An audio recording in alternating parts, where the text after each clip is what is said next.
Voting Democrat in 2026 means packing the courts, means abolishing the Electoral College, means lowering the voting age to 16 if they have their way. Again, if they have their power unfettered, means censoring speech and deplatforming. It means disarming Americans. It means codifying Roe v. Wade. It means opening borders again. It means mass amnesty. It means more Social Security and, of course, Medicaid, Medicare, whatever you can provide for illegal aliens. It means making D.C. and Puerto Rico a state. It means codifying that biological men can compete in women's sports and be in women's spaces, and effectively codifying that there are no biological gender differences. That's what voting Democrat means. The man with the biggest conservative show on the planet, Steven Crowder, is with me, and he's breaking down the Marxist creep taking over America, the coordinated war on Judaism and Christianity, the bizarre alliance forming between the woke right and the woke left, what's really behind the synchronized call for the 25th Amendment, and so much more. As always, guys, if you're digging the show, please be sure to like, share, comment, subscribe. Here we go. Keeping it real with Jillian Michaels. Mr. Crowder, welcome. How are you? I am doing well. Thank you for having me. You know, when you were on the show, some people thought it was a little bit tense. So I'm very grateful that you're having me on. You had some kind things to say with Andrew Wilson. So I was sure that you would absolutely despise me, and rightfully so. So I'm glad to be here. What are you talking about? First of all, when we engaged in that conversation... What do you mean? I actually was a fan of yours, as you know, to begin with. So when you were kind of upset about the fact that I was upset about Nick Fuentes, I was like, oh no, this is unfortunate. I definitely wasn't upset. And I actually thought it was fair. You know, I think that's the kind of disagreement that should be taking place right now. But the world is, and I've been doing this for a long time. I will tell you, it is definitively more nuts right now. The left has always been nuts. And I know that you weren't like a leftist, but more classically liberal. But now the Marxist right, and I will say, too, they have some legitimate gripes with the old guard of the right. So I get it. There's been nothing more damaging to such a widespread coalition than a call for impeachment and false equivalency every single week. So it's gotten pretty nuts. Funny you say that. I want to start the show showing you to you. Guys, can we pull up SOT 3? I've never done this before, but it's so good. But what I really, really don't want to hear, okay, is 2 or 3 years from now, when we have Kamala Harris or Gavin Newsom as president, and Wokism is back, and it will come back, and you are being deplatformed from Twitter, X, YouTube, all this stuff going down, and kids are being transed, and you have boys being filleted in pictorials in the student library, right? I don't want to hear you f***ing people fight back and ask people to hit your godforsaken Patreon, because you are doing this. You are doing it right now, and don't try and pull another rebrand. You said remove Donald Trump. You called upon other world leaders. Hey, you can platform wherever you want. There are certain people you won't platform, but you'll platform people saying Christianity is socialist. I think I know where you line up. Don't want to hear a word from you later on that we need to fight back against the Marxist left, because there has been a wider, more effective coalition in the right in this country than ever in any of our lifetimes. And you are destroying it with no proposed solution. I was listening to that. I listen to all my podcasts as I'm going to sleep at night or sometimes in the car, but this time I was getting ready for bed, lined it up in the queue. I almost woke my kids up to play that for them because I didn't. No, you should wake them up, read like One Flew Over the Moon, not listen to this guy. You motherfuckers! It probably wouldn't be soothing, especially when I'm in my nasal voice. My voice is actually here, but when I get mad, it goes up like I sound like a young Pacino. So, but sorry, I interrupted. But I think you're interrupting because you're uncomfortable with how with very deserved praise. And I've been feeling this way. I think so many have been feeling this way. And it's like, yeah, Trump is not perfect. Yes, he has a host of flaws. But what was the alternative, for goodness sake, where did you think we were going? Look what they're doing to Nick Shirley in California. You want to talk about losing the First Amendment, transing kids, open borders, prioritizing criminals over victims? I was weeping, Stephen. Can you talk to me about why is this happening, do you think? Well, I try and you know, and yes, I am very uncomfortable with praise because I'm not used to it. So sometimes someone like, I like your shirt. I'm like, look at these 4 headlines. Yeah, I've seen, and then that'll be called reverse narcissism because everyone's a pop psychologist these days. I will say, I don't know why. I try and avoid speculating as to the motive. I only know what I see and what I hear. And I'll give you, I know we'll go to Islam, but when people say, hey, newsflash, Muslims actually love and revere Jesus. I go, okay, is this person ignorant? Are they that stupid? Or are they lying to someone? Because anyone who's ever done any research or opened the Quran whatsoever, knows anything about the Islamic faith, knows that they say Jesus Christ was a prophet, was a great prophet. Great. They deny the divinity of Christ. And just to be clear, because this will offend some people, I believe that anyone who denies the divinity of Christ is just as hellbound as the next, whether that's a Buddhist, Muslim, or Jew. That's what all Christians believe. But for someone to act as though they believe, or to present to the public that they believe the same thing that Christians believe, who believe in the Holy Trinity, I hear people saying this who definitely know better. And as it relates to, and you know what, Tuman, you can just take down the feed because it's coming in and out. So I won't be able to see you, Jillian, but I'll be able to hear you. With Donald Trump, to say that there's no difference, and this is not an excuse for rhinos. I mean, we went in hard on John Thune to a degree with jokes that were wildly sexually inappropriate and borderline hate speech. I think he is an example of a feckless Republican.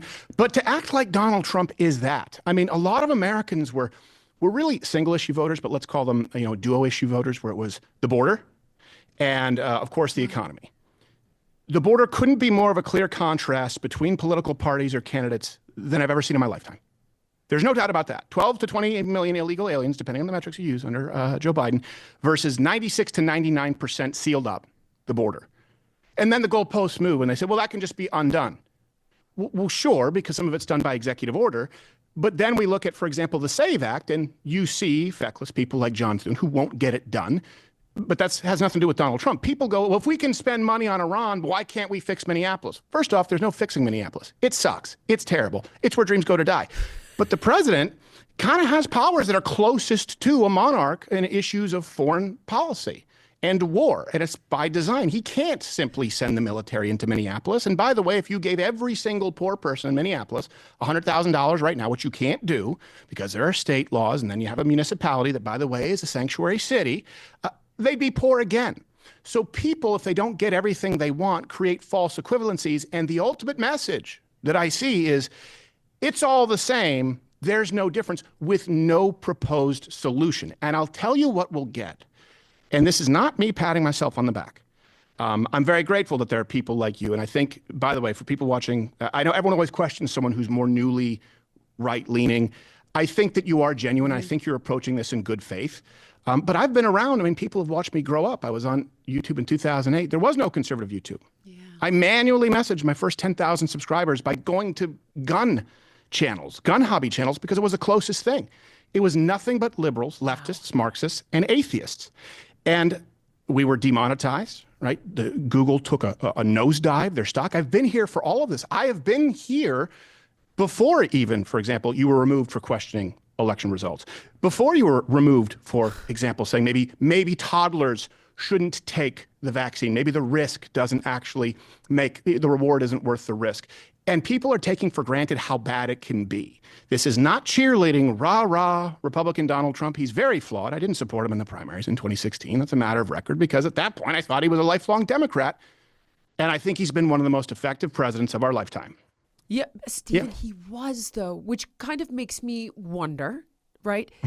Okay, was he a lifelong Democrat like I was, who then saw the party do this 180 and descend into madness and say, all right, enough is enough? Or was he masquerading as a Republican to get elected? I don't know, but I can simply tell you as a person. Tell me, please. But I will speculate on this.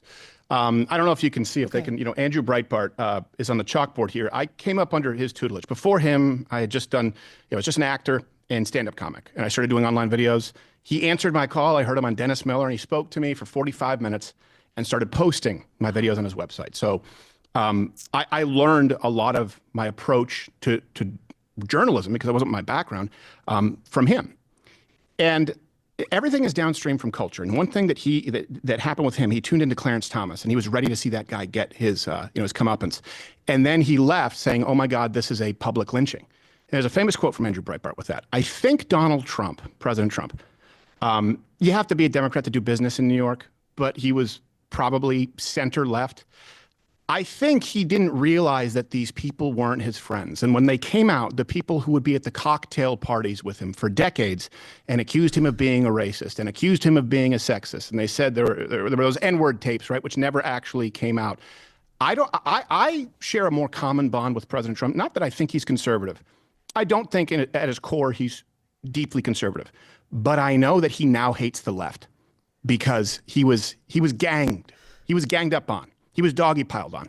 And this is not Christian to me, I am more motivated by my disdain and my reviling of the left than I am my conservatism, even sometimes more so my faith, because I see what it does. I was raised in Canada. I know how this works out, and I know what Marxists do if they're given the power. People often point in this country to what Democrats do, which is still pretty bad, abortion up until and including birth, period, taxpayer funded. No, still pretty bad, men and women's sports, still. But what would they do completely unfettered? 12,000 arrests in the UK for speech. Truckers being arrested and being debanked in Canada. 5% of their deaths being euthanasia. Compelled speech laws. It's what they do every time they achieve power, and I don't think people realize how bad it can get. Donald Trump may not be conservative. He may be flawed, absolutely. But he absolutely is a guard at the gates against what and I mean this sounds like hyperbole, a Marxist revolution, and we've seen the revolutionaries, and they're waiting to storm the gates. And that is too important to play games with, in my opinion. Gosh, I don't actually think it sounds like hyperbole at all. You're seeing it with Zoran Mamdani and the squad. And the one question I want to ask, simply because I'm starting to watch the right go down this path, is the 180. So I totally appreciate, my wife is a lifelong conservative. Her argument is the left has always been crazy. My argument back is, honey, nowhere near this crazy. There's tons of videos that are now circulating on the internet that show their hypocrisy. They were for closed borders. They did not want to be a welfare state. Yes, they were pro-abortion, but it was still legal, safe, and rare. Not up until the moment of birth, not abortion trucks at the DNC. They were against gay marriage, let alone transing children.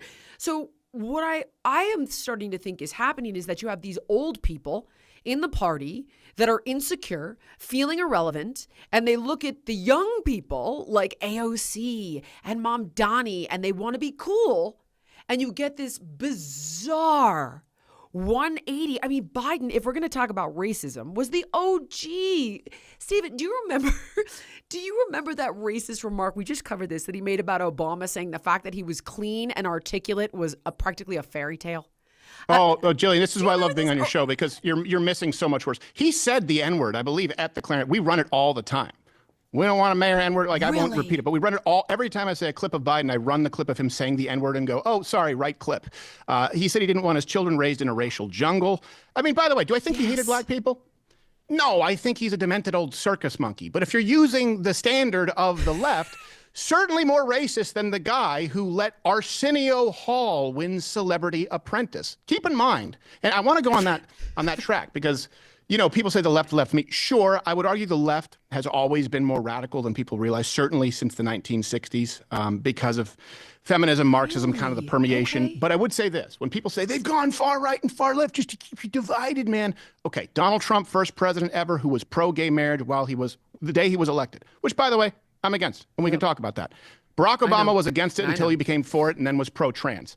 The right has gone slightly left, and the left is full-blown Marxist. That is the reality, and it's been on that path since the 60s.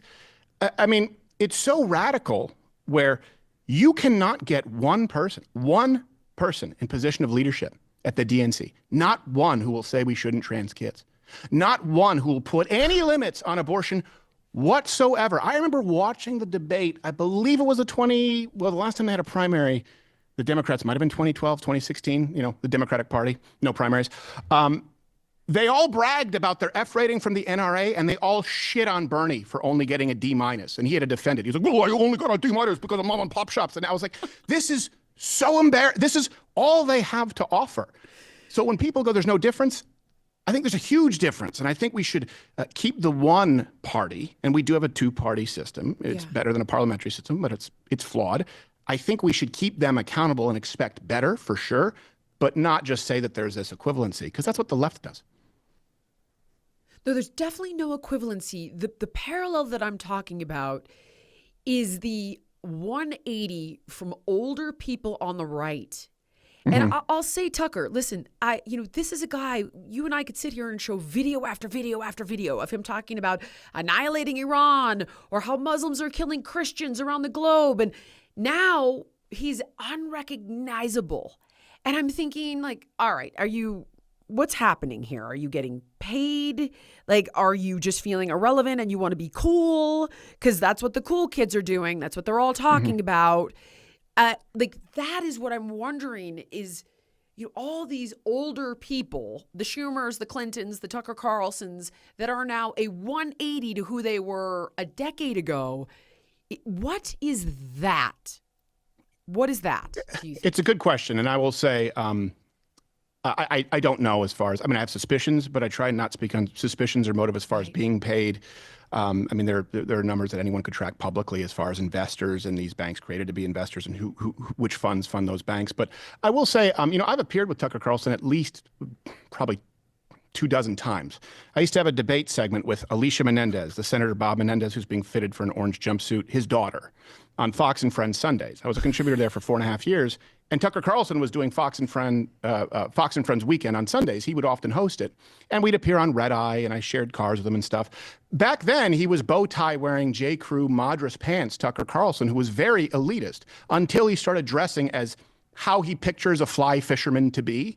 And there really is a rebrand where it veers into gimmickry. But I sat down with him quite a bit, and he was much more libertarian. It was the bow tie era. And then people can change, people can evolve.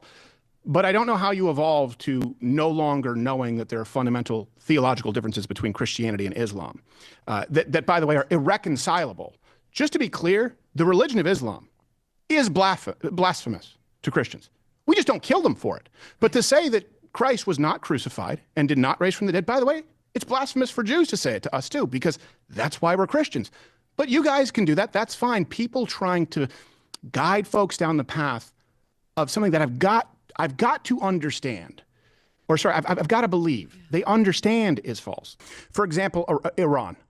Now, I said, give this 3 months, and then I'll assess it, because I know that is an issue as it relates to national security. There will be information that I don't have, because, you can't tip your hand, right? That's part of a military strategy. My grandfather was in the Air Force too. He said, there's information you're not going to know. And I accept that. And I think there are reasonable opinions on both sides. The one that is not reasonable to me is the one that has gained the most momentum, where people are saying President Trump is a betrayer because he promised no new forever wars. Not only has Donald Trump been remarkably consistent on Iran, I would present to people, we have a longer track record of Donald Trump saying that Iran needs to be dealt with than any other president of our lifetime on any issue, because he was a celebrity talking about Iran in the 80s, and we've run those clips.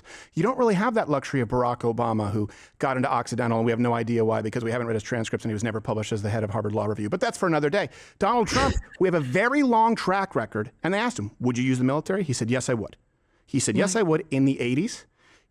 That famous escalator speech, where everyone said he was a racist, he went down and said, they're not sending their best. He also said, and Iran will never get a nuke. You could argue that, and many people have, he's ending a 47, 49 year forever war with Iran. An unreasonable position is when people say, well, I can't believe we're killing all of these Iranians and they've never done anything. They've killed thousands of Americans, and we're not killing all of these Iranians. You may say it's not our job. It's not our role, or it's illegitimate, or it's too costly. All valid opinions. But the overwhelming majority of Iranians, both in Iran and the diaspora, absolutely have been praying for and are grateful for this. So to act like it's a genocide and Donald Trump said he would never do anything with Iran, my issue is with the dishonesty. And then it leads to impeachment. And then it leads to we're all the same. At the end of 3 months, if we're no closer to our goals that we set out to accomplish, then I'll say, you know what? Seems they misgauged this. They miscalculated it. But I don't know if you know this. Historically, they'll compare everything to Iraq. Iraq is an outlier. Vietnam is an outlier. I mean, we have other comparisons. The first Iran strike, Venezuela, for example, Panama, Grenada. They point to one outlier and act like every military intervention is the same. And my issue is with the dishonesty, though I think there are legitimate grievances on both sides. I don't think impeaching him because he's a betrayer is one of them. I don't understand that concept at all, so much so that it seems coordinated and it seems on purpose. And there are very clear lies, like the fatwa, for example, where they're like, oh, there's a fatwa, which is a law in Islam that they don't use nukes. And it then came out, no one wrote this fatwa down. This isn't like the other fatwas where they have this religious law against something. It was never written down. And then, by the way, alongside that supposed fatwa is the concept of taqiyya, where I guess the Ayatollah was like, yeah, but a cornered cat can do whatever they want. Right. And these are journalists that are saying this. I'm thinking, I know you know how to research this. I know you know this is baloney. So why are you putting this garbage out there and just presuming that people will buy it because they do, right? Because they're going, well, you're the journalist, you're the pundit, you've been doing this for years, so obviously you did the homework. Joe Kent. I like, this guy is a badass. He's a gangster. I don't understand, because he's going to know that fatwa is not a real fatwa, and yet he's like, hey. And last but not least, the guy that said Iran was a complete threat has gone on the record for decades saying we've got to take out Iran. Yeah. So this is where I'm thinking this has got to be coordinated. It does not make sense, Stephen. It could be coordinated, or what happens to, I mean, remember that famous, I can't remember if it was the Blue Angels or if it was the Thunderbirds, where the lead plane, right, because they follow the lead plane just, and then all of the other planes just right into the dirt, and they all died. Sometimes that's, I can't remember when it happened. And I could have sworn I saw a video of it, but I know there is no video that's publicly released. But it was a famous story at an air show, or maybe it was a practice drill. But that may be what's happening, because I hear people go like, well, and I've had people come up to me and go, well, do you know that Muslims believe in Jesus? And I just go, well, no, they don't. Oh, what do you mean? I go, they don't. They don't. They don't believe he was crucified and he rose from the dead. And do you know their reasoning for that? The Jews lied about it. Also, the Jews lied about the blessing of Abraham. So what they claim, Islam, is they claim we believe the people of the book. We follow, except for everything after Abraham, which for the uninitiated, kind of early in the Bible, which means that everything after that is lied about from the Jews and the Christians. And the analogy that I give to people is, have you ever seen the Halloween movies? Of course. Okay, good. Halloween 1, okay, everyone agrees, great. Halloween 2 takes place the same night, right? Canon, it's not as good, but it follows him in the hospital. So Judaism is Halloween 1. Christianity is Halloween 2. We're like, okay, they kind of expanded, they add some new characters. And Islam is Halloween 3. You go, what the hell happened? Some guy with magic masks and he's influencing kids. Oh, that's why we get the child brides. That's why we get the kill all Jews and Christians. And every tree and rock will tell you that they are hiding behind you. And that's why Muhammad had a 6-year-old bride who, to be fair, he only humped her thighs until she was 9. That's why we now have a leader who waged wars and killed people. That's why we have people who claim that they follow Christ, or at least respect Christ, even though they deny the divine, which is one of the cardinal sins that is warned about in the Bible. And someone coming up going, did you know they think Jesus was cool? I think it's because they're regurgitating something that someone has fed them, and that could be they haven't done the research necessary, or if they're a smart individual, they know that it's simplistic, they know that it's dishonest, and they know that it's an easier way to gin people up. Here's another thing, too, that I notice. A lot of these people who will say that, you know, I'm a rhino, I'm a betrayer, whatever. Like, I have a very long, people can see I believe the same thing now, and probably, if anything, more radical than back in 2009. The people would say that, more extreme. A lot of them have rebranded, gone left, right, left, right. I mean, you're talking about some of them who were known leftist Democrat activists up until and including 2017. The other thing is there are legitimate grievances. So you remember when you were on the show, we talked about Nick Fuentes. The reason, too, that I wanted to sit down and talk with him, and maybe now you could see my perspective, maybe a little more, we may not agree, but I saw this wave coming, and funny enough, out of all these people, Nick Fuentes is far more reasonable because he's even... Oh my God, I just said that, Stephen. Compared to Hassan Piker, he's an altar boy. I just never thought I would see the day that he became... I'm sorry, I didn't mean to interrupt you. No, that's okay. But I'm saying even compared to people on the right. In other words, he'll go, hold on a second, saying that this is the Jews, you know, that's really, at this point, this is just lazy, and I don't want you watching my stream. And and I saw this coming where I was like, look, there's no way, the person is already platformed.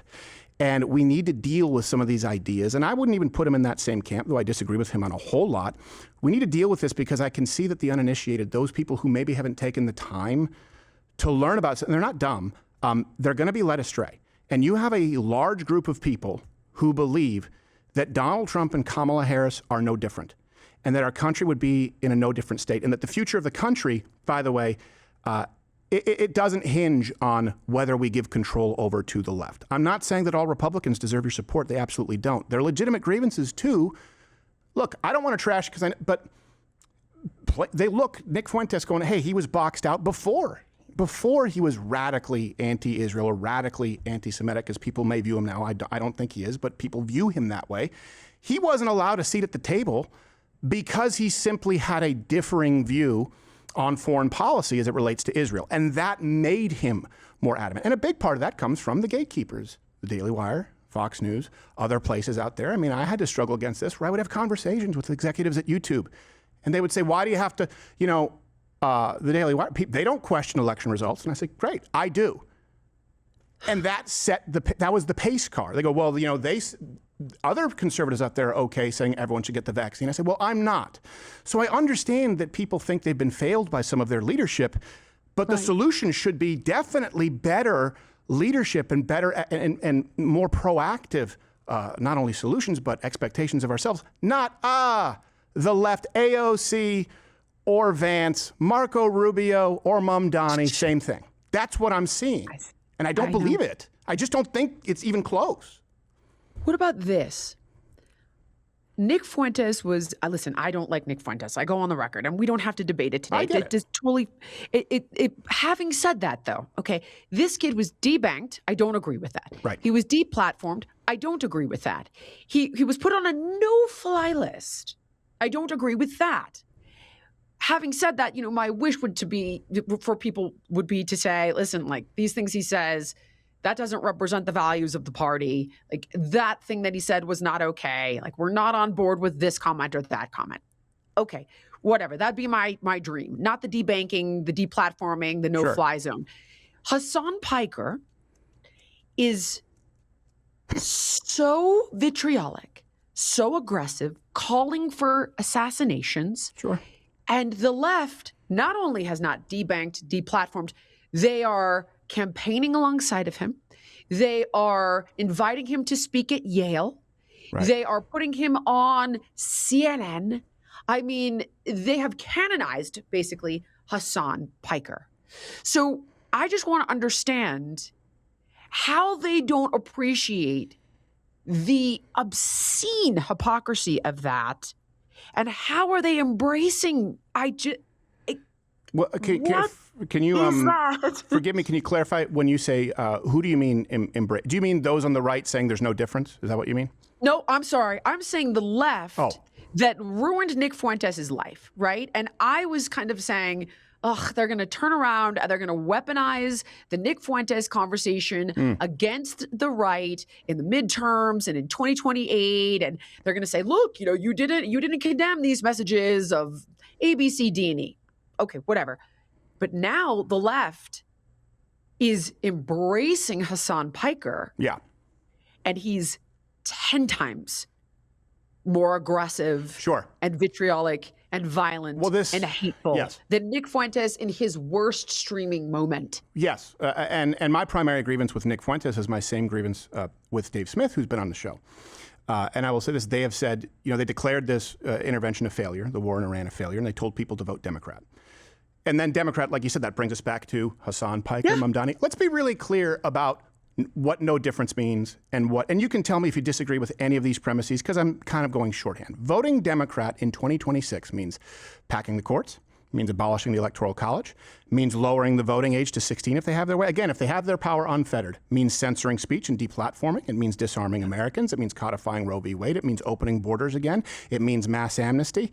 It means more Social Security and, of course, Medicaid, Medicare, whatever you can provide for illegal aliens. It means making D.C. and Puerto Rico a state. It means codifying that biological men can compete in women's sports and be in women's spaces, and effectively codifying that there are no biological gender differences. That's what voting Democrat means. It's always a compromise to vote Republican because you do have some wieners, but it doesn't mean all that.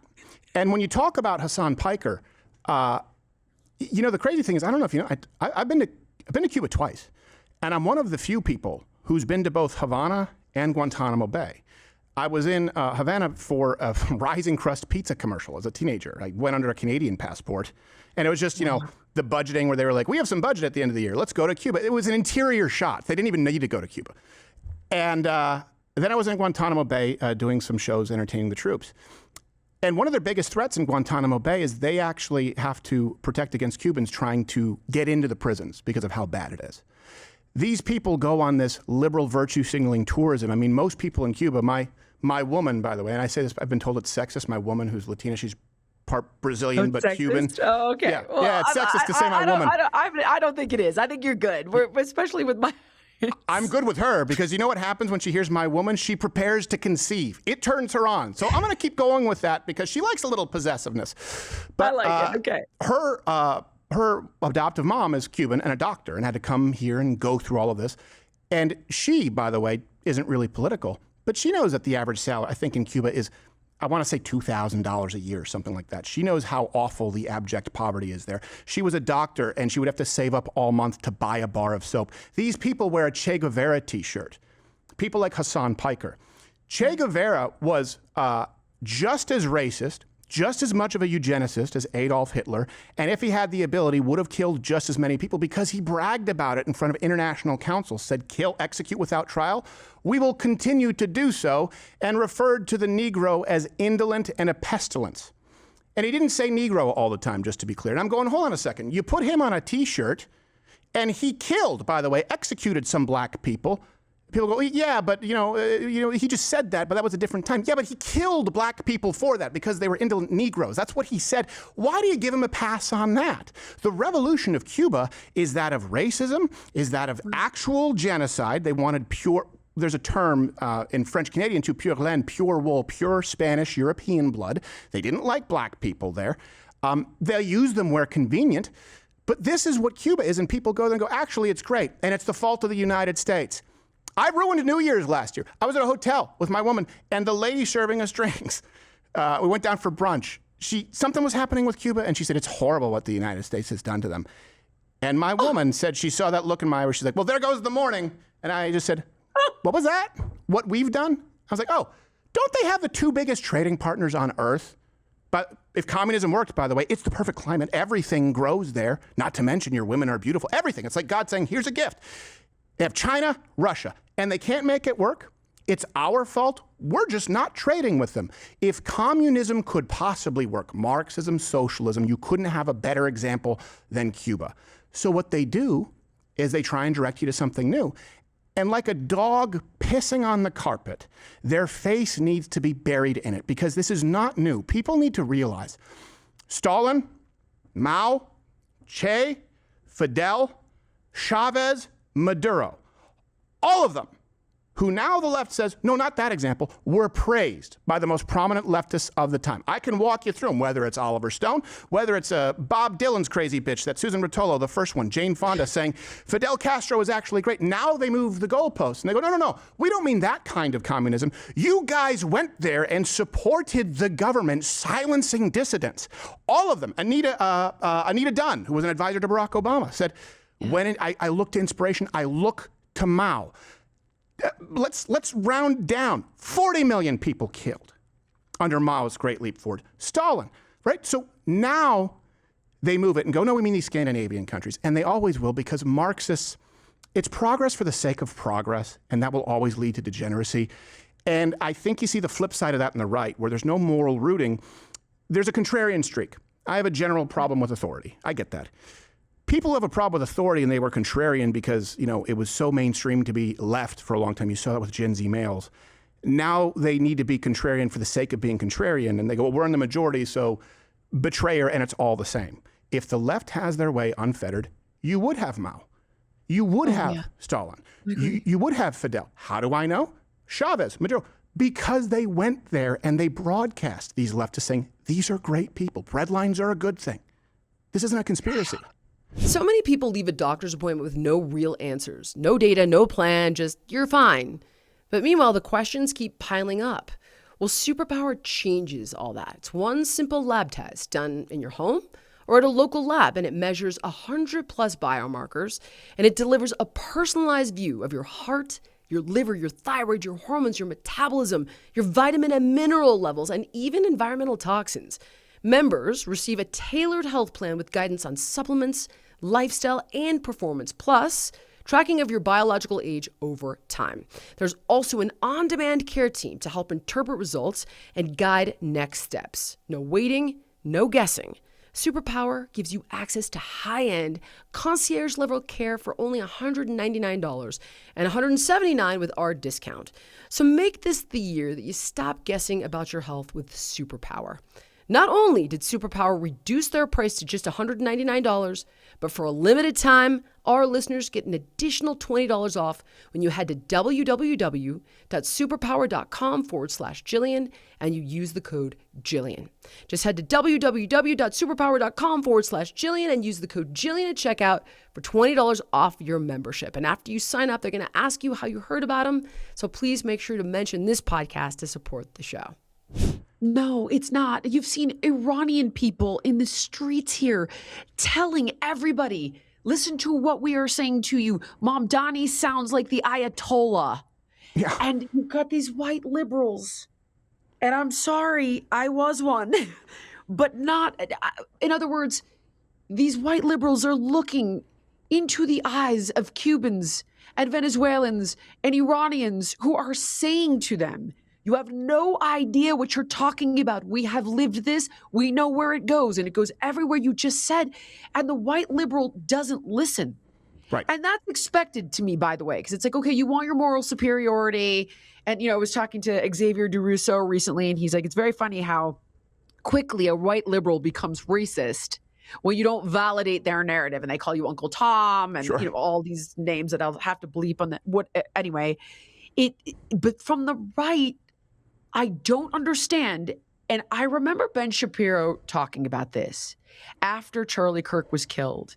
And he and Tucker, I guess, I don't know the story of this, but I guess had never really quite gotten along.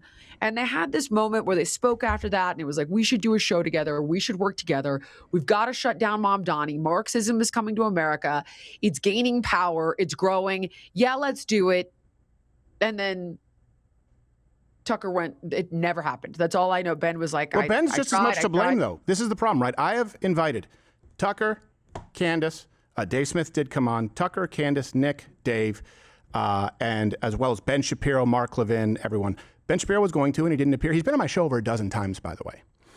So why didn't he then? I don't get it. I don't know. Why was this debate at UPenn that was agreed upon that they then revoked the right to live stream? Why did that not happen? And then Ben speak 4 days later. There are legitimate grievances that people have. My point is, now you won't hear my name come out of those people's mouths once.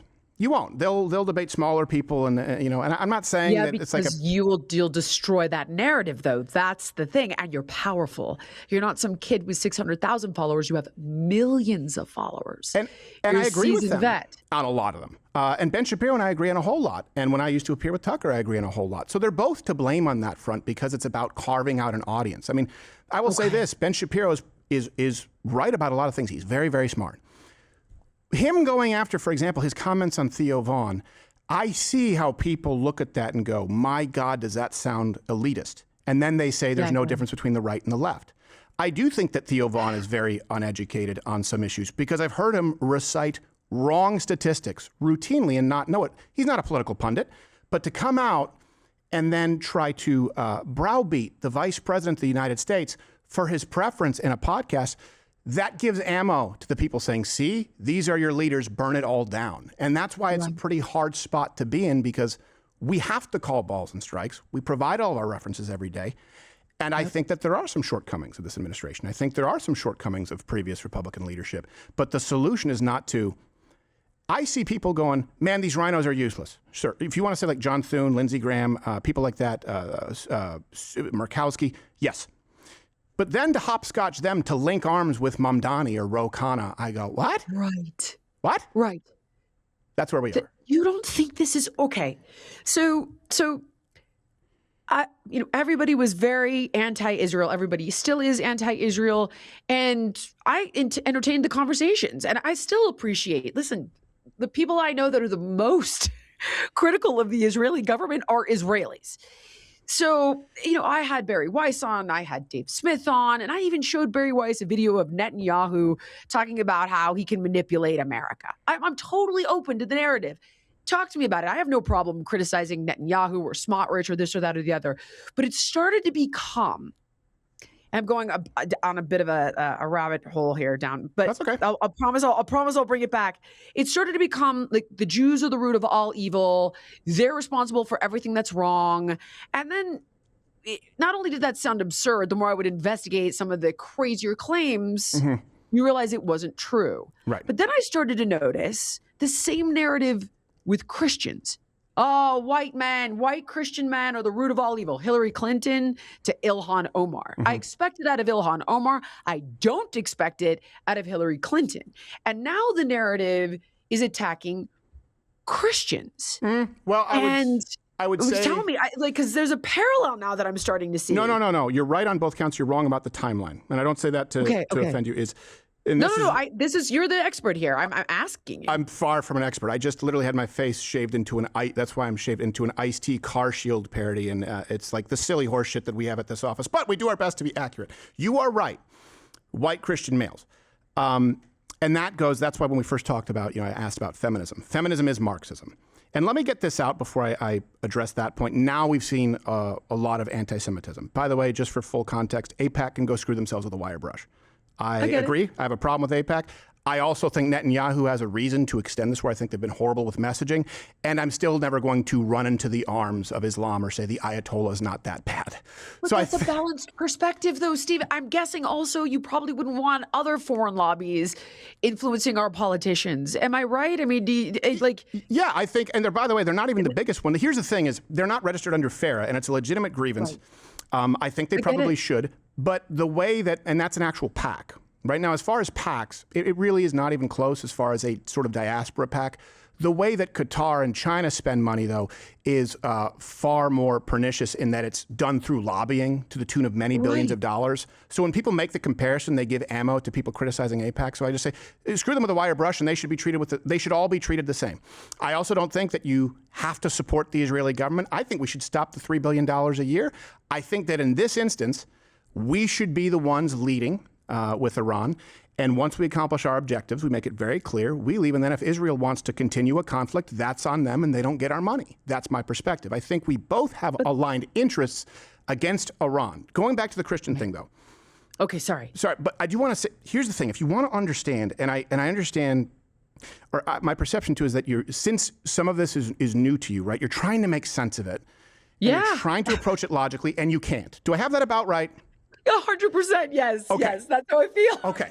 I'll make this really easy for you. It does not make sense. There's no unilateral application to outrage about foreign money in our government. I appreciate reasonable criticisms of the Israeli government, but then they never apply to Qatar or Saudi or China. Sure. It's just, anyway, I'm sorry. Well, no, yes, you're spot on. Okay. So, and even I'll give you some more examples. For example, you probably are thinking, as you mentioned your wife, as a lesbian sort of conservative, going, how do they have a, from the river to the sea slogan next to a rainbow flag? You go, wait, hold on a second. How do they say that they're pro-women while they're turning an entire generation of women into professional whores because they're sex positive? All of this stuff, none of it makes sense. Here's how it makes sense. There's no moral rooting. The loyalty from the left and this is what's concerning some of these people on the right, is to Marxism. Now, what's the difference between Marxism and communism, aside from a beard? What I'm talking about with Marxism is the ism, the philosophy, which leads to communism, right? Communism, socialism, seizing the means of production and distribution. Why? Because success, wealthy people, bad. Proletariat deserves it. It doesn't go maybe somebody created a business, invested as a family person, and pays a fair wage. It's we need to take it. The justification for it is seeing everything in the world through the lens of oppressor and oppressed. So if you look at a war in Israel-Palestine, even though one is far more tolerant of all the alternative lifestyles that those on the left here in the United States, doesn't matter. Israel is more effective at war, so Palestine must be good. If you look at, for example, Black Lives Matter, then Stop Asian Hate, which went away really quickly because it turns out all the Asians in the Bay Area were getting the shit kicked out of them exclusively by black people, so they bury it. They go, okay, who's the oppressor? Who's the oppressed? You're white Christian male, majority, bad. Therefore, and then it's just a jockeying for position. It's why they'll look at you as a lesbian and go, wait a second, you are a TERF. Why? Because you have more social status. You're the oppressor to trans. Everything is about oppressor, oppressed. If you want to know who they're going to root for and make sense of it, just go, who is considered the underdog?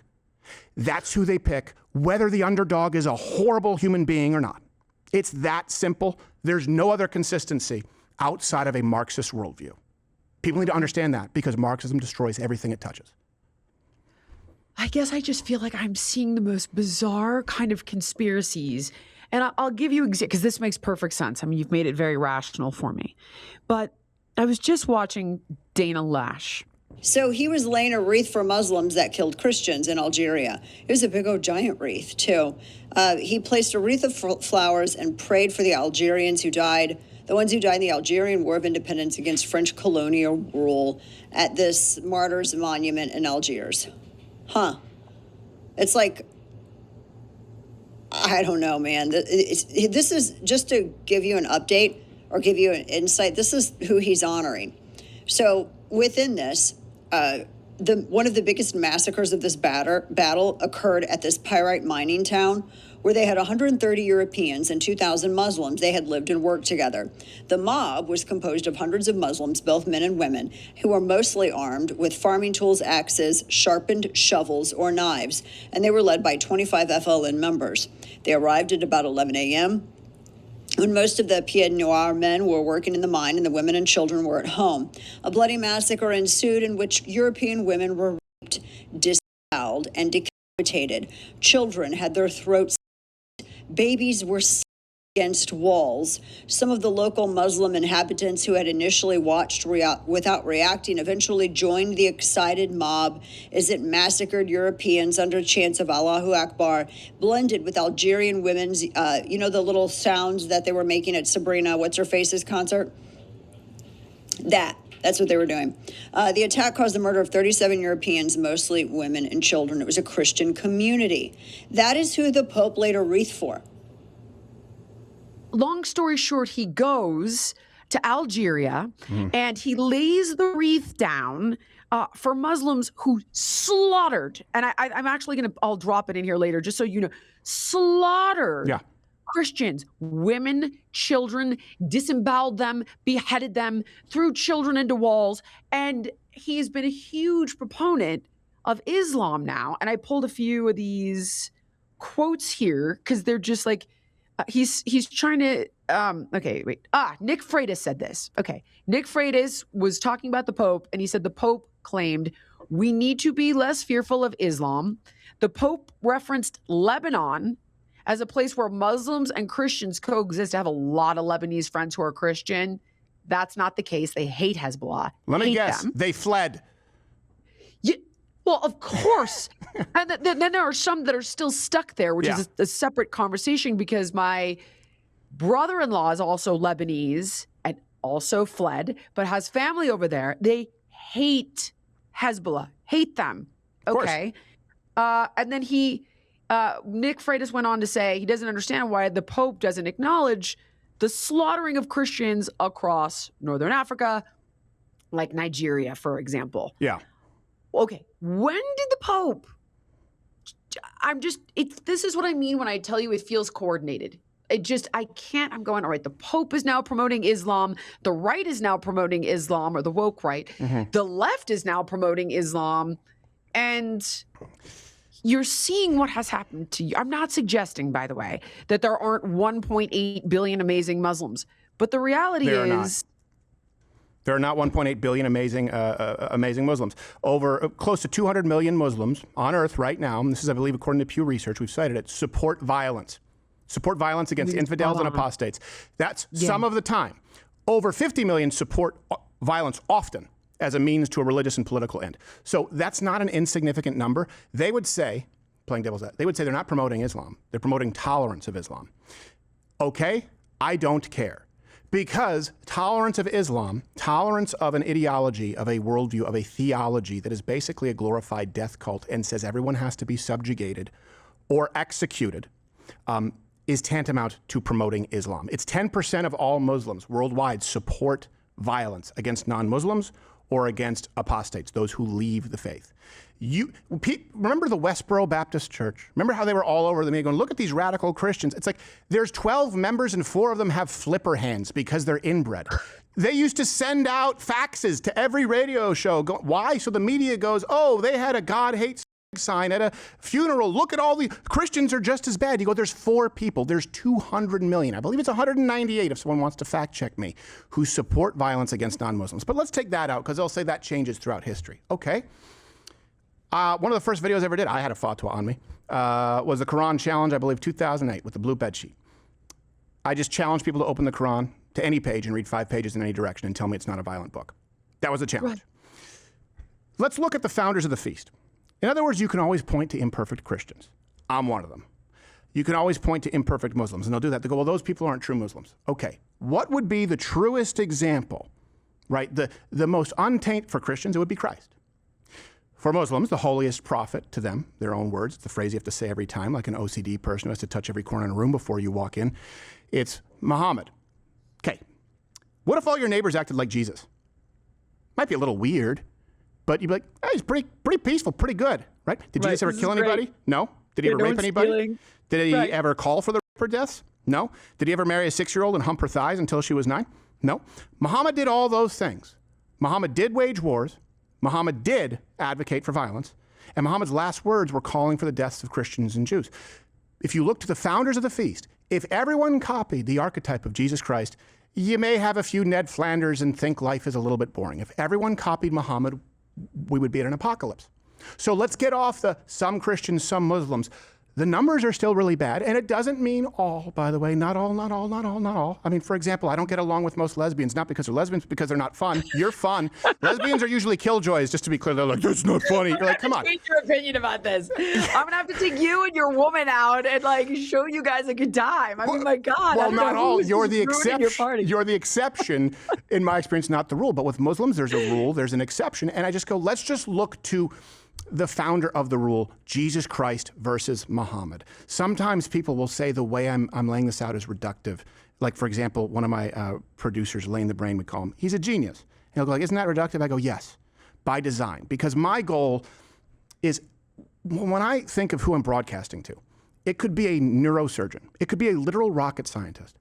But they maybe don't have time to parse through everything, right? Because they have to perform brain. It doesn't mean they're dumb. They're going, okay, I want the need to knows, and it's my job to try and get them accurate information so that they can then go on and not what to think, but how to think. That's what Changed My Mind is. And I'm seeing the exact opposite right now on the Marxist right. And we know that's the case on the Marxist left. I mean, oh yeah, in your realm, to equate it like, you know, fitness. You know what doesn't really cut through? Hey, weight resistance, a couple to a few times a week, eating fewer calories than you expend if you want to lose weight, eating a little bit more if you want to gain some muscle, get out there moving, be sensible, stop before you're full.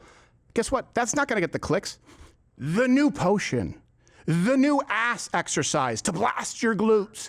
And I can't tell you how often I will get people giving me advice. And not only do I know that it's wrong, I know exactly where they got the wrong information. Yeah, I get it. I get it. Okay. I mean, you must see this all the time, right? Someone's like, new exercises, you do your glute this way, and you're like, just do a squat. Shut up. I do, but the part that's frustrating is the person who gave them the bad advice, right? And that's, I guess, where I'm thinking, I can't even give them the benefit of the oppressor oppressed. That's a leftist thing. But the Pope, the woke right, and the one thing I'll say is, if we're going to talk about slavery, the Muslims enslaved, I think, the most people throughout history. They do today. They do today. There are more slaves on earth today than ever, over 50 million today. The only place, Jillian, that there are not slaves on earth today, take a guess, nice white countries. Let me be really clear. It's practiced across Asia, it's practiced across the Middle East and the Arabic world, it's practiced in Africa. The only place where it is not practiced in mass numbers is those evil white Christian countries. Today. I got in so much trouble saying that on CNN. It was crazy. I'm like, this isn't true. This is just not the truth. And just to say the truth, that slavery has been around for thousands of years, the vast majority of white people did not own slaves. 350,000 white people died to end slavery. The first country, I think, to put an end to it was Britain. And it was like, oh, she is a white nationalist. It's like, well, I don't even know if I'm allowed to be a white. I'm half Arab. I don't even know if that's allowed. But and I thought, why are you so desperate to hold on to this narrative? No, that's the left. So I'm going, okay. Oppressor, oppressed, I got it. I'm with you on that one. But what I'm not understanding is the right doesn't fall into that category. They don't play oppressor, oppressed. They know better than that. The Pope does not play that game. And, colonizer. The Pope does, Islam started in Saudi Arabia. Isn't it in like 50 plus countries now across the world? I can't help but think this is on purpose. And by the way, I'm with you. I didn't say that I don't believe that. I said I can't prove it. And I try to be very straightforward with people and clarify what it is that I can prove versus what is a suspicion. I will tell you this. We've had guests on the show. I believe some were bishops, I don't know their official title, or cardinals, who talked about the left infiltrating the Vatican and the Catholic Church the same way they have academia. Yes, I just saw that. All these bishops that apparently went to go try to brainwash the Pope or something crazy like that. There is a bent of that, for sure. That there's definitely a strain of that. I don't think this Pope is in any way conservative. Now, that doesn't mean all Catholics, to be clear. I'm not talking about Catholics. I'm talking about the Pope. When the Pope says, hey, I am just out there to discuss the gospel. Well, no, you specifically talked about borders. You specifically talked about immigration policy, and you talked about enforcing immigration policy and how deportations were inhumane. The second you start talking about that, criticism is warranted. The problem that I have with the Pope is the same problem I have with those people who you mentioned on the right. They don't answer for it. They don't show up. They don't make that walk to the debate arena, and he never will have to. That's why he doesn't represent all Catholics. I think it was imprudent, some of the things that Donald Trump did, and probably ginned up some Catholic voters who rightfully would be offended or upset. I'm more upset or concerned with the Marxism that you see from this Pope. Do you think the Pope doesn't know what happens? The slaughter, the actual genocide of Christians in African nations? You'd have to believe that he has a room temperature IQ and be functionally retarded. I don't believe that. I don't believe I believe he's an intelligent person. So yeah, it begs the question why. I can't prove it. And by the way, today, when they talk about the Middle East, there's still a huge slave market, for example, in Libya. I mean, the World Cup, that was an issue where it was going on. It's still going on. One correction, Britain did end it, or sorry, England, but they still had slavery in the British Empire. So that's one of those things they're like, well, we don't have it here at home. You're like, what about the colonies? You're like, no, don't look behind that curtain. So we are uniquely responsible for ending slavery, the Western world in general. We're the only place that doesn't practice it, but we're the only place that is still blamed for the evil of that. And going back to the Christian, where you talked about the war against Christian men, the Jew thing is something that's always been going on. Sometimes there are legitimate grievances, to be clear. I see these parallels. They're not rational, Stephen. That's what I'm talking about. But the Christian thing has been longer in this country. And what I mean is with feminism in the 60s. Okay. Yes. Okay. With feminism this is what you mean when I got the timeline wrong, and then and then I got off topic. Sorry. No, that was actually me, I think. But go ahead. But Let's get back to it. The goal has been to destroy the nuclear family in this country, by the way, from feminism in the 60s. You can even go back to universal suffrage. and see those spells of socialism back there. But you even see it in Black Lives Matter. It's in their charter. The nuclear family is a byproduct of white supremacy and patriarchy. These are not my words. These are their words. It's in the charter of Black Lives Matter. They want to destroy the nuclear family.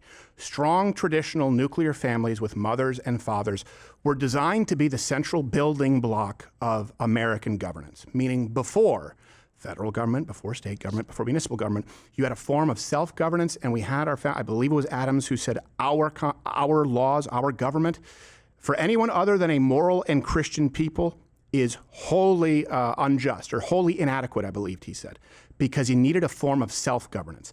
And self-governance, families are much more difficult to control. That's always been the goal. They wanted to get women out of the house in a nuclear family and into the workforce. And by the way, industrialists, the Rockefellers, people like that, this isn't a Jew thing. They wanted access to cheap labor and a bigger workforce. And people got into the rat race, and now the state raises the kids, which, by the way, Karl Marx said was the ultimate end goal. He said, give me 4 years with those kids and they will be communists for life. So feminism was never about choice. They presented it that way. But if you look at the writings from these original feminists and existentialists and some who were interested in the occult, it was all about the destruction of the nuclear family and these social mores that we had that were necessary for the United States to have a limited government. So that means attack white Christian males. I have twins. I have a daughter and a boy, so boy-girl twins. I have to raise them very differently. And by that, I mean tell them that they're both fearfully, wonderfully created in the eyes of God. And that outside of that, their choices and decisions are what define them. I'm going to have to tell my son, you're not a piece of shit just because you were born a white male. And I'm going to have to tell my daughter, you're not perfect just the way you are. Because it's two different messaging systems that we're getting. Young girls are told they're perfect. Young men are told that they need to check their privilege and that they're toxic. And what we're seeing, there are two charts, Jillian. This is the biggest issue that our country faces. Because if you have strong men and you have strong families, you don't have the problem of the left. You really don't. The big problem we have demographically is far too many women are willing to give up freedom, liberty, basic social, moral mores in the name of comfort or compassion, which is ever changing. We need to get back to this because without strong men, we cease to have a society. And you see two charts. And I tell people, if you want to understand how do we fix this problem, because people aren't getting married, they're not having kids. They did a study where, and I run this all the time, where they had women rate men on a scale from 1 to 10, right? Thousands of men. They had men rate women on a scale from 1 to 10. Now, considering what we have been told, which is these unrealistic beauty standards for women, these men are vain, men are shallow. The men rated the women. It's a perfect bell curve from 1 to 10. The women rated the men, and it's a reverse hockey stick. They rated, I believe it was anywhere from 60 to 80% below average, which is statistically impossible. And then you look at the views of men that women, we just covered this this last week, views of men from women under the age of 25, it's only 35% positive. Whereas young men of women, we've been told, right, the manosphere, toxic, 70%. 72, I believe, was the number of young men view women favorably. As men get older, they view women less favorably. As women get older, they view men more favorably, which means it comes from life experience. And this has to be corrected because guess what? Women do have a biological window. And that's a big reason for this. When they're young, no man will do. And when they're older, men are going, you know what? I had to deal with this for the last 20 years. You can't fix this by browbeating men. You have to go to the group that thinks all men are 2s and that they are all 10s because that's the voting demographic that will destroy this country. It's delusional. Can I ask you this? I've heard when it comes to black families, it's like, well, white people destroyed black families because they put all, social security, not social security, I'm sorry, like food stamps and all this social assistance and the safety net and all of that. But the dad had to be out of the home. Mm-hmm. So it was a whole plan all along by the evil white. And by the way, it's pretty freaking convincing. I'm not going to lie. Yes. To get the black father out of the home to destroy the black families. And it worked. Okay, I actually, it seems like it worked. Correct me if I'm wrong. It seems pretty nefarious. But you're telling me that Black Lives Matter has in the charter get rid of the nuclear family? Isn't that one of the worst things that's happened to Black Americans? arguably by white politicians? Yes. Everything you've just said is correct. Well, then why? I know. That's why you have to see Marxism, right? Because they go oppressor, oppressor. In other words, they go nuclear family was really valued by white Christians, right? That was the goal. They're the majority, therefore oppressor. That's how they view it. And going back to that, if we're talking about... Are you the majority, by the way, though? I'm so sorry to interrupt you. No. It really doesn't seem like that anymore. That's because a lot of white Christian men have been pussies. That's really what it is. Yes, we still are. We still are okay. Not a still the biggest block outside of white women. Really does not feel that way. I get it. I get it. On the model, that was Model Cities in the Great Society. I believe it going back to Lyndon Johnson. Yeah, I will say this because people will fact check you and they'll say you're a conspiracy theorist. You're not wrong. It was really, you could just view it this way: to buy votes. Right, the modern welfare state where the Democrat Party wanted to buy votes from black people, and you could argue both ways. The unintended consequence was that it created the baby mama as a result because there was an incentive to not have the dad in the home. In other words, we can't prove that they specifically wanted to take dads out of the home. That is the net result, and that has been catastrophic. And I just don't want you to get where someone goes, see, some crazy conspiracy. It is true. People can look it up. People can look at, by the way, the outcomes for black Americans that were actually significantly better as far as relationships, as far as divorce rates before that. It doesn't mean that Jim Crow was good, to be clear. What we're saying is that the Democrat Party created a catastrophic scenario with black Americans in order to buy votes. And that's what we're doing now. 40-something percent of Americans, anywhere from 41 to 47, depending on the year, pay nothing in federal income taxes and receive thousands of dollars in benefits. And their vote counts just as much as yours. That's a problem. This is not, I know you've talked about it with Andrew. This is not about women voting. I was like, I completely saw what he was talking about there. I'm like, I could get on board with you. Well, Zero question on this one. You have no no stake in it. Yeah. Yeah. Well, here's the thing. We have to get away from this idea of democracy good. Democracy isn't good. Democracy is really the byproduct of the people who are the majority. And you need to have some mechanism to protect the rights of the minority from the majority. We are not a democracy. We are not even, when people use the term democratic republic, we are a representative republic. And the founding fathers were exceedingly clear. This is not controversial whatsoever and never would have been until the 19th Amendment, not because women voting, but because that was the era of everyone voting with no qualifications. Representatives were exclusively supposed to represent those who could create and keep a country. Not people who come to a country to take, not people who live their whole lives suckling at the taxpayers' teat, not criminals who the left also believes should vote. They had an older voting age than we have today, even though they started families younger. They believed and they knew that a representative republic with the constitutional framework that we have is only adequate for a Christian and moral people, and the representatives need to represent those who can make and sustain a country. The idea now is everyone gets a say, even if they contribute nothing. And that is music to the ears of a Marxist. You've heard me say it before, but I'm going to say it again. I'm a huge fan of Skims Intimates. They make the stretchiest fabric. Honestly, the underwear are the cutest and the most comfortable. The push-up bras are fantastic with a new cotton fabric that's a total game changer for me because I'm all about natural materials, but it's just ridiculously hard to find great bras in cotton fabric.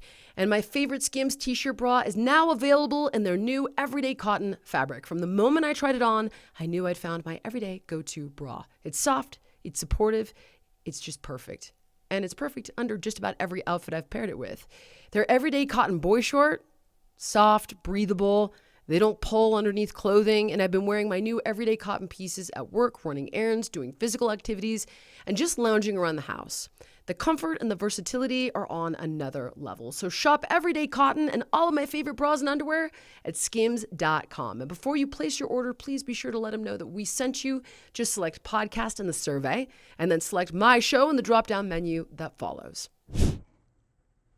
Stephen, what do we do? Because I had thought that the bulwark against this was the conservative coalition that you speak about now. You had all these people come together, and I actually thought it was a beautiful thing of you had the Tulsi Gabbards and the RFKs alongside the Trumps, alongside some of the Rhinos. Like you had all these people come together, the bro podcasters, all of these independents, even the libertarians, everybody kind of came together and said, we've got to stop this.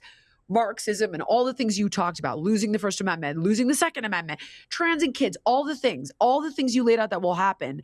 Everybody came together. And now suddenly they've either forgotten about that threat, which is why I was literally played the clip of you in the beginning of this show saying, I don't want to hear it when it all comes to pass. Mm-hmm.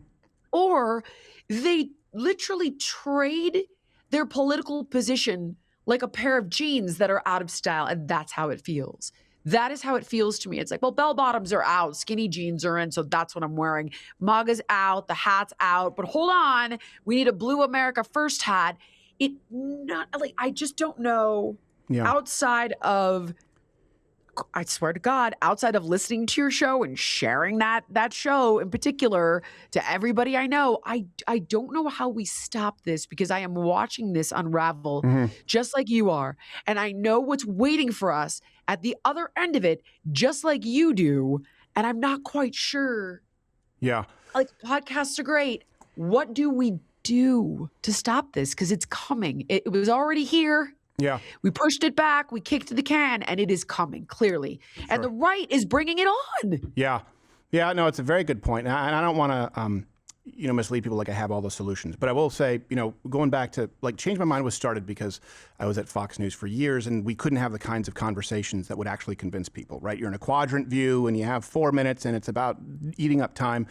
So it really is about bringing people to your way of thinking. And a lot of people have been very effective in doing that, to be clear. Not everyone can be convinced, right? A debate is different from an approach of a Socratic method. I think the most important skill set that you can have, and I truly mean this, in addressing or assessing leftists is, are they a Democrat? Are they a liberal by default? For example, yourself. And I don't say that to insult, but you were surrounded by it. Listen, I think I am. I truthfully a liberal by default in that, you know, you and I'm a very live and let live kind of a person. The only problem is I'm starting to see your argument, Andrew's argument, Tom McDonald's argument of, hey, we let you guys do the whole live and let live thing, and it kept going. And listen, I would never give up my family. I can't. Sure. That's not what I'm trying to argue for. I'm simply saying I get what the argument is of, it was like a slippery slope. It was one gimme after another gimme after another gimme, and now you're transing kids, and here we are. Yeah. And yes, and I say that because I don't want to, but you were surrounded by it, and there are a lot of people like you who are liberal left by default. What do I mean by that? What I mean is, if you go to public school, if you go to college, if you watch any, certainly for a long time now it's changing, mainstream media, legacy, the entertainment industry, the media, big tech entertainment industry complex, everything by default would tell you to be left. You'd have to be proactive to be young and being a conservative. So in other words, it's very easy, particularly for women, to take the default position, which is liberal, which is why I'm very heartened that we're sitting here talking, because I do believe, and I said, this is someone who is learning some things and is willing to have a conversation. Okay, so you approach that with hopefully a convincing argument. The skill that's most important is being able to identify the difference between someone like you, who can be brought into the fold, with reason, logic, and people who will not have ears to hear, meaning the propagandizers themselves, who are so dug in that even when you need to make an example of them. And that's why sometimes people think I'm a real asshole. A, because I can be, but B, if you came in and you were trying to push that shit, it wouldn't have lasted long. I treat those people very differently, because my goal is to make an example of that fool so that someone like you can hear. And now we need to apply that to people on the right. I've always said there's Change My Mind and there's debate. And recognizing whose mind can be changed is the most important thing. And now that needs to apply to the right. If someone is saying that there is no difference or there's an equivalency between Islam and Christianity, historically, theologically, philosophically, that person's worldview or what they're presenting needs to be dealt with according to the absurdity that it actually tries to convey. There are plenty of people out there who may believe it, meaning I've had people go, did you know that Muslims actually like Jesus? I go, this person doesn't know. Well, what does that mean? And I've had at least a dozen people go, oh, I didn't know that. But the person who I see going, did you know that Muslims view Jesus the same way as Christians? I go, problem. And we're going to hash it out. Approaching that way and recognizing the two different groups of people, we used to have to apply it to the left. Unfortunately, now we do have to apply it to the right. And you can have these conversations all the time. We do have a system in place. We have probably an administration right now who receives feedback more than any other in my lifetime.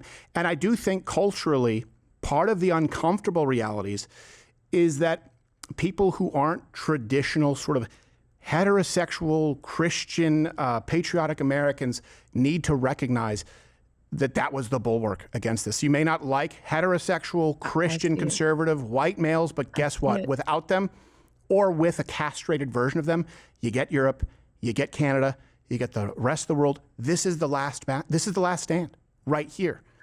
It's really what it is. I never wanted that, though, Stephen. I never wanted a castrated version of them. I don't even understand how we got here. And you're right, I got the timeline all wrong because I thought it was just in the last couple of years. So I don't even, it just, of course that's when the country falls.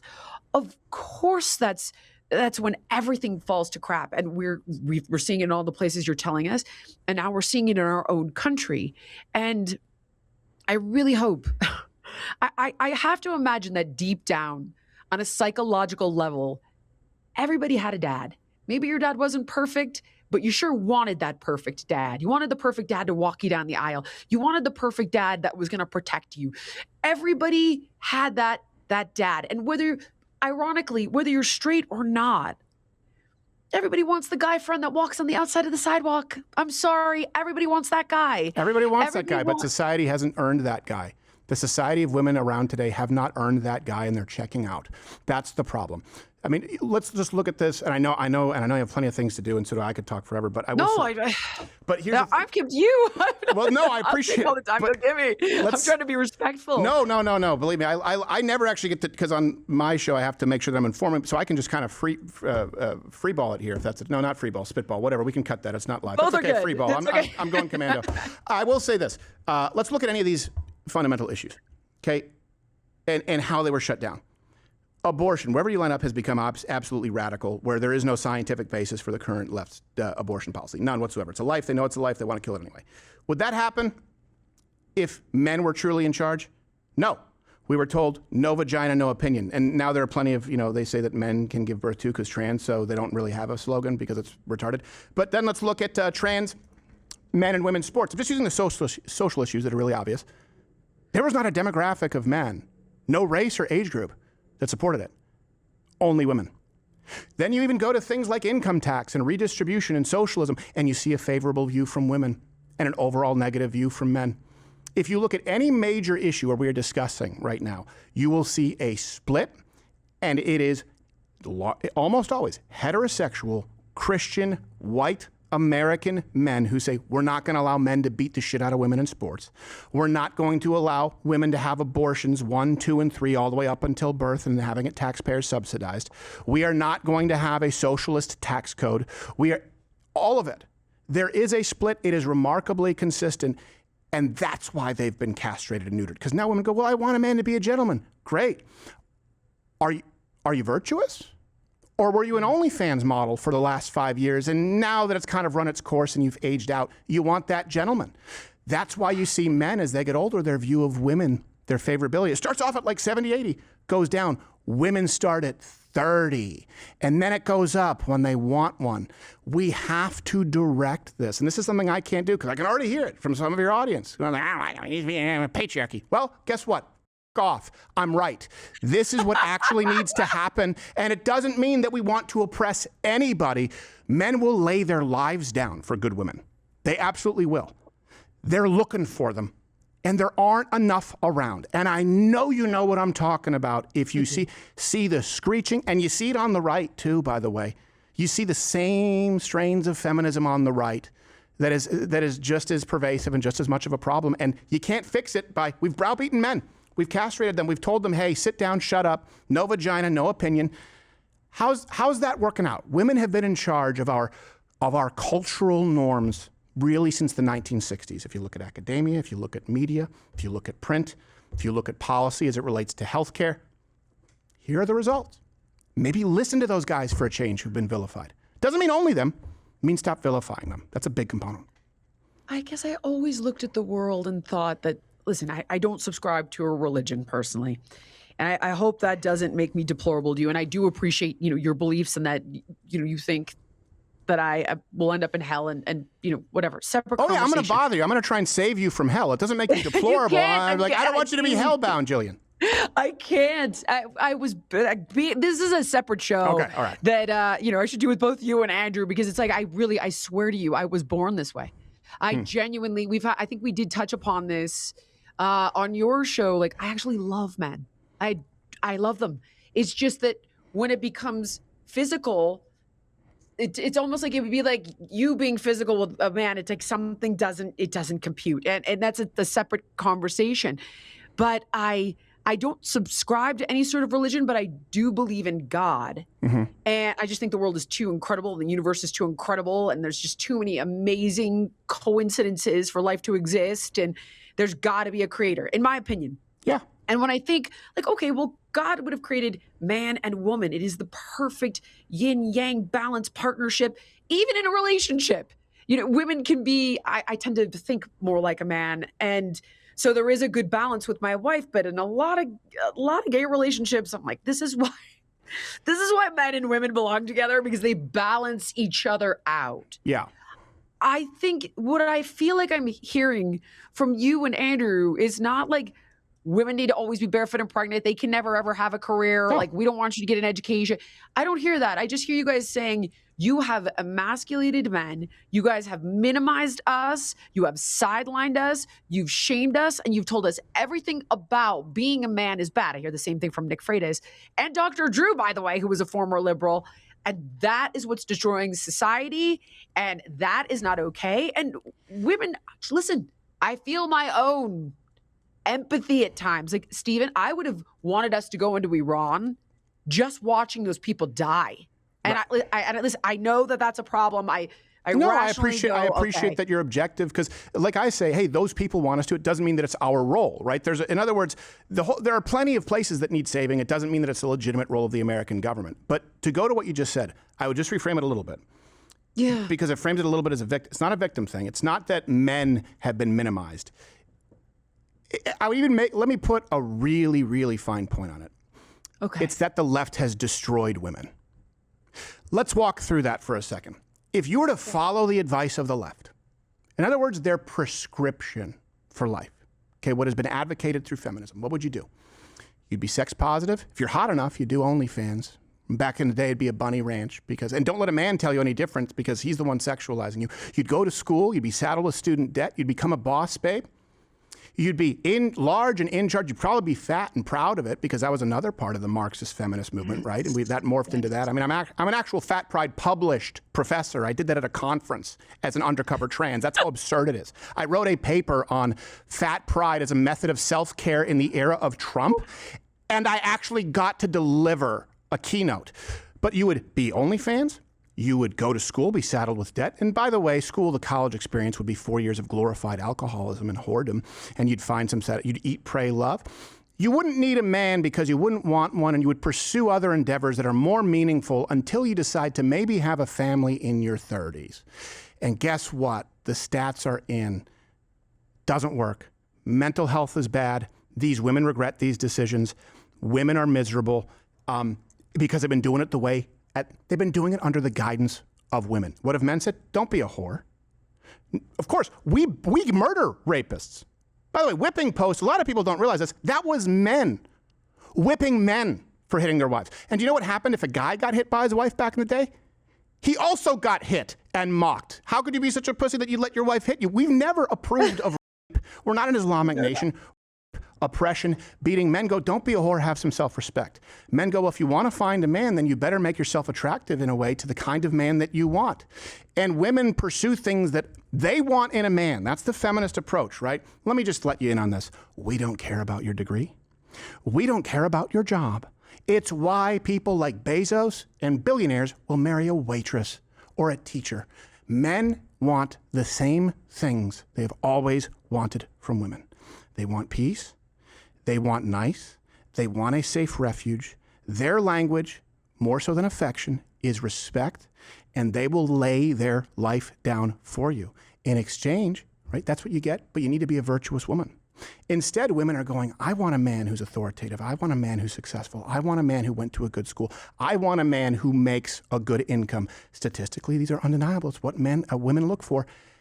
And they turn themselves into men and go, why don't men care? I have an awesome job and I have a great salary. And the man goes, you're 35 years old and you've been single all this time and you've had no interest in a family. And he's probably going to go for a 25-year-old. And that drives women nuts. If you follow the prescription of the left, as a young woman, it will lead to ruin. And if you follow the prescription of the left as a white Christian male, you just sit down, shut up, and have no opinions. That's what's got to change. It's destroyed women. I get it. I see what you're talking about. I do. I understand your perspective. Can I push back on one thing? Anything. What if the woman's going, I didn't get this degree, because I can hear certain people I know, and I didn't get this degree for him. I got this degree for me. And then bullshit. I would say, listen, I pursued my career. I pursued my career for me. And that was, so how does one answer that? Well, here's the thing. Of course, people can do that. And by the way, women always pursued careers. They did it after they had families and children because people understood biology. Women, once the kids Andrew were... Wilson said. Well, it's true. And this is not new. It's just that Andrew has a voice now, and he's very good at articulating it. He approaches it more philosophically, and I try and approach it pragmatically, statistically. Look, women have a different biological window than men do. I one time went into a therapist who said, I immediately advocate that no woman even consider getting married, even consider it before 35. I said, wow, imagine anyone who listens to this advice.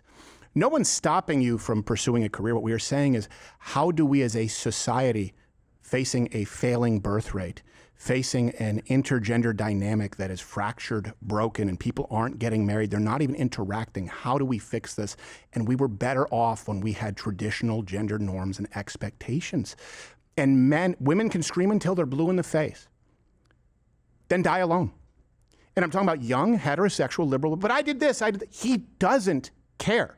You can scream all you want, but men have been saying what it is they want, what it is they expect. And I believe there's nothing more fulfilling in life than family and children. I'd give everything else up for one Christmas morning with my kids.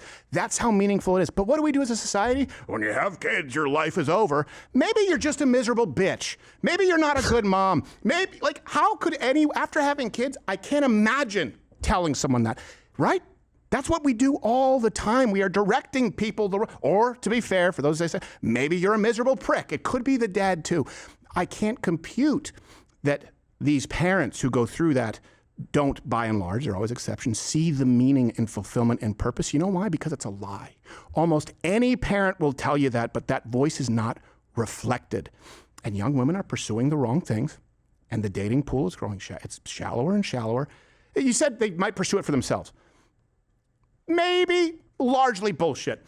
Here's the thing, women will also do this. They'll say, I'm wearing makeup. The reason women wear rouge is because it simulates the sexual flushing, right? That's the reason. The reason women wear heels. Same thing, by the way, for lipstick. The reason that women wear heels is because it accentuates, right, the birthing hips. Okay. And then women will say, I don't wear this for men. I just do this for me. Really? Really? Are you doing that when you're by yourself? It'd be like me walking out with my balls painted like a bumblebee dangling from my jeans saying, I just do this for me. This makes me feel sexy. Why are you looking at it? It's absurd. You don't do it for yourself. It is designed to attract a mate. You just don't want to be honest about it because, gee golly, boss babe doesn't need to garner a valid opinion from anyone else. Isn't that silly? I wear this for myself. Really? Let's big brother your house for a couple of weeks. How much you want to bet you're in sweats immediately eating from the pint of ice cream? Not you specifically, but let's just be honest about it. Oh my God. Oh God. I hate to say, I hope this doesn't offend you, but I happen to adore you. It doesn't offend me at all. Which I'm sure is so, I don't know. I hope that's not offensive. Why would it be offensive? I don't know. I'm one step away from turning you straight. That's a compliment. If there was a man, I'm telling you, it would absolutely be you. And I wouldn't even be upset about the my woman thing. I would absolutely embrace it. I might tattoo it right here, my woman. Back ass cheek, although I don't know. Hispanic women love it, by the way. And that's, you know what? That's a good example. They have a matriarch, Hispanic women. So I don't know. She's going to get mad at this. And I don't have any pictures of me and my family and stuff. I stay very private, and I've never even discussed these things when actually the subject, the target of extortion. But she, I've watched her mom yank her hair in front of me, which sounds terrible, but here's what happened. We went to a store, and her mom was there, and her mom is, old school Hispanic woman, right? Wears heels to do her stress test when she goes into the hospital. I've never wear running shoe in my life. I'm not going to start. They're like, okay, but you can't get on the treadmill. So we went to a store, and I was with my woman, and her mom was there. She was visiting for Thanksgiving, and some people came up and asked for a picture. At one point, they were two younger, attractive women. Okay. Now, what my woman's mom didn't know is she was upset with her sister over something. So she was kind of sulking and moody. She, meaning her mom, interpreted that as her mad at me because two attractive women asked for a picture. And I watched her. She was walking the house. And as she was walking, like she had been clotheslined by an invisible ghost, her mom yanked her ponytail. What's wrong with you? You're going to lose him. He's a good man. You're jealous? Oh, he's famous. Be adult. And she came over. She's like, my mom is making me say I'm sorry because she thinks that that's what happened. I'm like, because you're mad at your sister? I'm like, no. But the point is, people say strong woman. It's usually your grandma, the hearth and home. It was usually the woman who took care of the family. It wasn't the woman who was a CEO. And a lot of these, especially with the Hispanic community, they have a matriarch. And what I mean, little things. Dress up, and I'm not saying women have to do this. It's going to sound chauvinistic. They wear dresses to clean the house. Do you know why? Their logic is because Hispanic men statistically cheat more than white men. That's true. Hispanic men cheat more than white men. Black men cheat more than Hispanic men. With women, white women and black women cheat much more than Hispanic women. Asians always cheat the least. These are statistical realities. Wow. Because Hispanic women go, if you have a good man, you need to work to keep him. Because you could end up with the kind of macho asshole that we had to deal with who hits you and cheats on you anyway. So they go, you don't just keep a good man by taking him for granted. That's why she yanked her ponytail, which I'm not condoning. It was just very funny to me that she was like, you stop doing this. You know what kind of man. And we used to have matriarchs who taught young women. We're always taught how to be a gentleman, Jillian, and rightfully so. How to treat a woman. Yes, rightfully so. How often are young women taught how to treat a man? I've never met one who answers that they were. Ever. Gosh. I have to really think about that. The one thing that I will tell you I see in my household, in particular from my Catholic conservative wife, she will give our daughter a huge rash of shit, and she'd be like, don't be a whore. I'm like, oh my God, honey, don't use that word. She should use that word. I'm just telling you, this is what people say. Don't be a whore. And I'm like, yes. But she was raised that way. Like, she had brothers, her mother, and she'll tell my daughter, like, that skirt seem appropriate to you? Because she'll have outgrown it. Let's say, for example, she'll have gotten taller and skirt's a little shorter. Yeah. And she's like, are you serious? Did you look in the mirror? I'm like, oh my God, honey, I'm like, I used to like, stop. This is crazy. But it's interesting because the person that my daughter loves the most is probably my wife. There you go. She wants to spend the most of it. She leans into it. She wants to be more like her. And I, as the classic, I'm like, oh my God, don't say that. Even though, deep down you're thinking like, sweetheart, listen, don't be promiscuous. Love yourself, value your body. Don't give yourself away to somebody. Sex is not love, but it's like, I mean, David, she is just.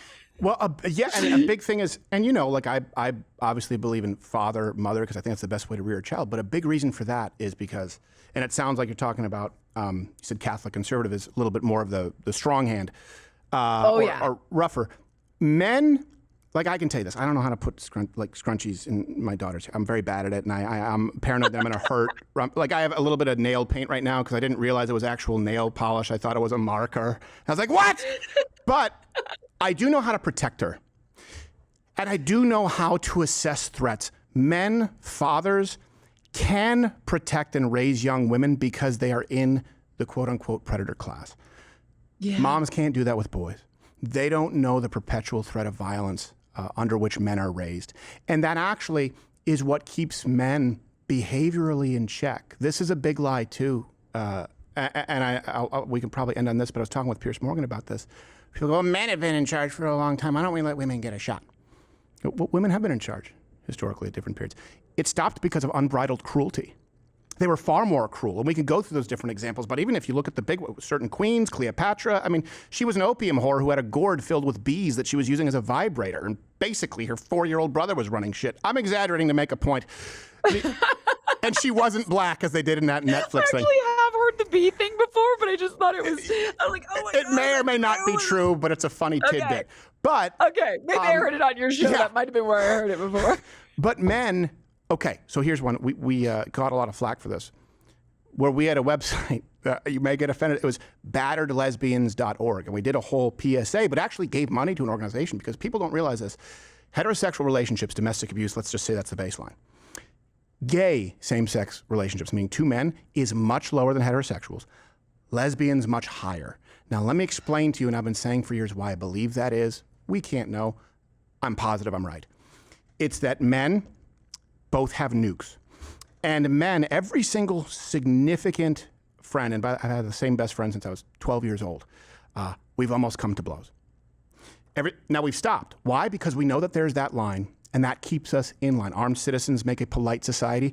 The same thing with men, because we know we can't cross that line. Women don't face that. And so if two men, even though you want to think it's like, Nathan Lane and Robin Williams in Birdcage, at the end of the day, someone's not bitch slapping the other guy without it being a fight. So the man has to make this estimate.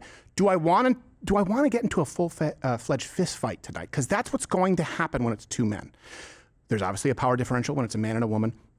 Often in lesbian relationships, there's usually one who is significantly more powerful or masculine, or really is willing to upset the dynamic because women aren't as physically violent, where once one decides to cross over into that, they have the upper hand. But the statistics are undeniable. So men, fathers, can raise girls, and they won't be able to do the scrunchies. And they'll be a little bit too big for the Tea Party set. But they can protect them, and they can prevent them from becoming strippers and OnlyFans. Moms alone can't do that with young boys because it's a very, very different world. And people need to face that. That's why the nuclear family, the form of self-governance, is so important, and it's why the left has sought to destroy it. The fact that it's surprising to you, it's in the Black Lives Matter charter, also part of Marxist ideology. You read his manifesto, they're going to have to do away with the family, the state. Karl Marx thought the state should have control over the kids. Well, what do you think it is when a kid goes to school for 8 hours and then 4 hours of daycare so that two parents can work in the rat race? Sounds a whole lot like a roundabout way to the state raising your kid to me. And we wonder why this is what we have, a generation of brokenness. It goes beyond politics. But the men who've been trying to discuss this are told to sit down and shut up. And that's got to change. And men and women should be each other's greatest allies and love each other. But it means that we have to acknowledge our differences and reverse course. I do think that's the most important issue facing America. And if that doesn't get fixed and our birth rate problem doesn't get fixed and we don't have strong families, we won't have a country anymore. It starts with that. Well, you've certainly opened my eyes to a lot of things that I would never have previously understood or seen. I mean, even now we see I know I need to let you go, but just to validate that point and now you're seeing kids being indoctrinated in schools. Yeah. Like, what gender are you today? I mean, that kind of craziness when they ask kids in friggin' elementary school what gender they feel like today. Yeah. Or college kids that are, you just talked about getting that paper passed on, like, I can't really, fat, whatever the heck it was, like pride and all of this, that there is that indoctrination happening without question. So now I'm going, oh my God, was this all of purpose? I go back into my kind of conspiratorial mind view. But it's not a conspiratorial mind view. Let me leave you with, and I appreciate it. And I'll do this. Have you on the show again anytime you want to. And by the way, I very rarely do other shows because I don't like it often. I'm just like, I don't need to our show, but I figured it was fair and I've enjoyed myself. This is like, child's play compared to your monster platform. No, it's not that. It's just that I only have so much time in the day. So I very much appreciate it. I gave you the leftist prescription. let's give you the evil, patriarchal, white supremacist, according to the left's definition, right? Meaning Black Lives Matter, Antifa, Karl Marx, feminists of the 60s, Simone de Beauvoir, Judith Butler, go through all of it. The evil, patriarchal, white supremacist prescription just for young women. You would grow up in a family with a mom and a dad who set boundaries, who love you, who discipline you, who very likely at this day and age probably homeschool as opposed to sending you to public school. You'd have a mom at home. You would be taught what it is to be a lady. And if you want a husband, if that's something you want to pursue, that you have a limited time frame in which to do it. You find a husband of your own, you stay with him, you have children, and once the kids are out of the house, you can go and pursue any travel or career you want. Don't do OnlyFans. Don't go to the strip club. Don't saddle yourself with debt. No 4 years of glorified alcoholism. And sometimes you might have to keep your mouth shut and salute and march out because you respect one leader of the household. Which one sounds better? Which one sounds more harrowing? And think of this, one last point. Remember, we always thought of homeschool kids as weird, right? They're like, oh, kids, there's a weird homeschool kids. They go, well, your kid is weird. You know, he hangs around with adults. And I go, yeah, your school has Leah Thomas. Shut the fuck up.